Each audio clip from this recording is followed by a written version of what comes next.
My next guest says we should be celebrating America's energy dominance. He wrote a piece in FoxNews.com called Rejoice in America's Energy Boom and Don't Let Democrats Take It Away in 2020. Want to bring in Daniel Turner, Power the Future Executive Director. All right, Daniel, lay out your case for why this has been so great, particularly when climate change, fossil fuels are a big topic in 2020 and not the kind of topic, that they're not celebrating in the way you're saying we should. No, they're not enough. You're running for the Democrat nominee. You have to pivot to something negative. You have to find something that you can run on, and they can't run on America's energy success. When you look at 2019, for the first time in 70 years, we're a net exporter of oil. That's just absolutely incredible. We are the largest natural gas producer in the world. A decade ago, we were third in both of those rankings. A decade ago, you were just talking about the price of oil. Oil was hitting around $140 a barrel, and now we're talking about a high of 61. So when you have domestic, abundant energy that you can produce on large quantities, that produces a reliable power source for the economy, manufacturing costs come down, agriculture costs come down, the cost of living comes down, and we see that. We've had record sales, and you've talked about it on your shows. We've had record sales in stores. We've had record restaurant sales, record travel sales. America is celebrating American energy. The correlation to gasoline prices and American prosperity, even politics, is well documented.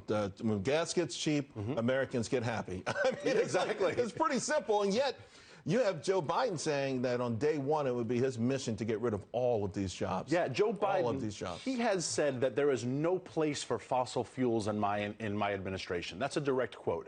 I do not understand how he claims to be middle-class Joe. I'm the blue-collar guy, and he wants them in places like Pennsylvania and Ohio, which have hundreds of thousands of people working in the fracking industry. How do you say you're going to get rid of fossil fuels and embrace Alexandria Ocasio-Cortez's radical Green New Deal, which makes fossil fuels illegal? You know, Daniel, it's so crazy because, you look at the top earning job sectors, right? The number one is utilities. Number two would be mining, the folks who work in the oil fields. They pay more than any other job in this country. This is where you get middle-class folks who can send their kids to college or start a business, change the course of their lives. Exactly. And to your point, but it's not just Joe Biden.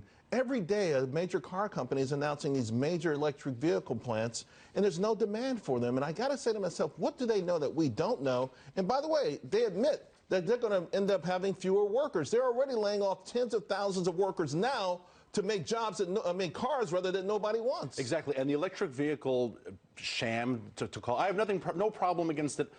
Philosophically, I do oppose the subsidies that electric vehicles get, and I also question, are these electric vehicles made in electric factories? No, they run on conventional energy, and they have to be plugged into an electric grid, and that electric grid runs on conventional energy. But soon they're, hey, let's get rid of coal and run it on, whatever, something that's renewable. But I think there's a natural way that things happen in business, and I just feel like the government trying to make these things happen when we don't want them. And before there's a way to transition people to real good paying jobs is a gargantuan mistake on their part. Exactly. And the Democrats who are running for the nominee should see America celebrating America's energy dominance and America's energy independence and embrace that. Daniel, thank you very much. Appreciate it.